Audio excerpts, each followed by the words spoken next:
بسم اللہ الرحمن الرحیم۔ السلام علیکم۔ شب قدر کی خاص دعا۔ حضرت عائشہ سے روایت ہے کہ میں نے رسول اللہ سے عرض کیا کہ مجھے بتائیے کہ اگر مجھے معلوم ہو جائے کہ کون سی رات شب قدر ہے تو میں اس رات اللہ سے کیا عرض کروں اور کیا دعا مانگوں۔ آپ صلی اللہ علیہ وآلہ وسلم نے فرمایا، یہ عرض کرو، اللہم انک عفو کریم تحب العفو فاعف عنی۔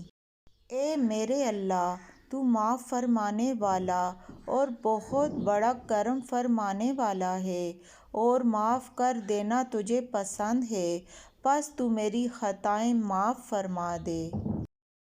اس حدیث کی بنا پر اللہ کے بہت سے بندوں کا یہ معمول ہے کہ وہ ہر رات میں یہ دعا خصوصیت سے کرتے ہیں، اور رمضان المبارک کی راتوں میں اور ان میں سے بھی خاص کر آخری عشرہ کی طاق راتوں میں اس دعا کا اور بھی زیادہ اہتمام کرتے ہیں۔